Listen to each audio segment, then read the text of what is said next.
Karibu tena mtazamaji, sasa tuelekee kaunti ya Trans Nzoia.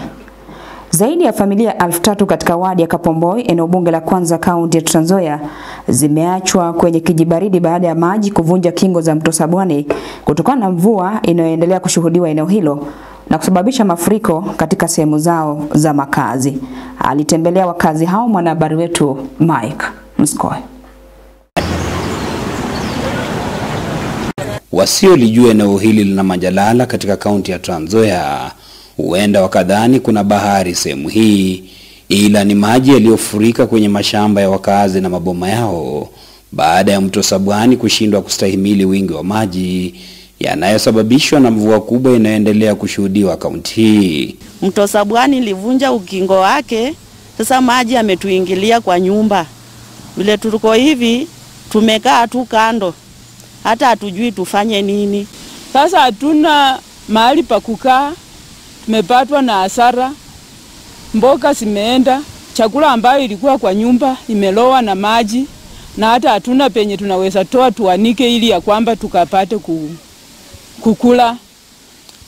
Hata kuku nazo zimeenda, hata ng'ombe ukiangalia penye zinakula hakuna, na hata tujui kama sitakaa ama sitaenda na maji. Kulingana na wakazi hawa, tatizo la mafuriko limekuwa donda sugu eneo hili, na kilio chao ni kwa serikali kukamilisha ujenzi wa kingo za maji kando ya mto Sabwani. Hii tatizo lilianza kitambo, tangu tuishi mahali hapa. Tumelilia serikali ikakuja ikatuundia daiki, na hiyo daiki haijamalisiwa. Mwaka jana walikuja wakatuambia wanakuja kutumalizia upande ya chini, lakini hawakukuja.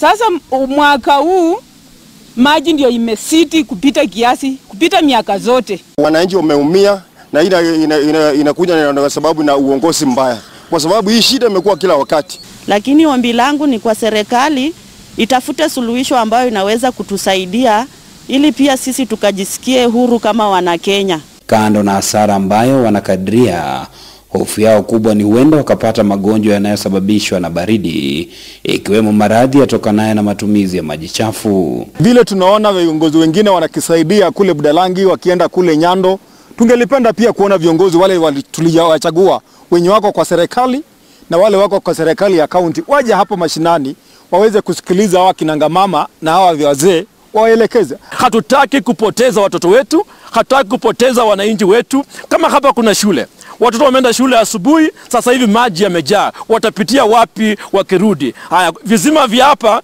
ni vizima za mkono hizi. Haya maji yamejaa, yamefunika hizo vizima, watakunywa maji wapi?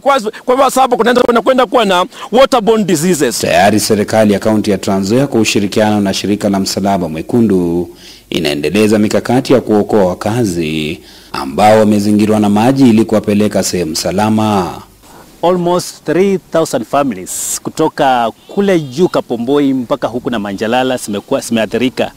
As a county government, the first thing ambayo tunafanya through our structures ya administration, tunavacate watu kutoka kwa manyumba zao waende safe places. Mike Mskoe, West TV kutoka wadi ya Kapomboi, eneo bunge la kwanza kaunti ya Trans Nzoia.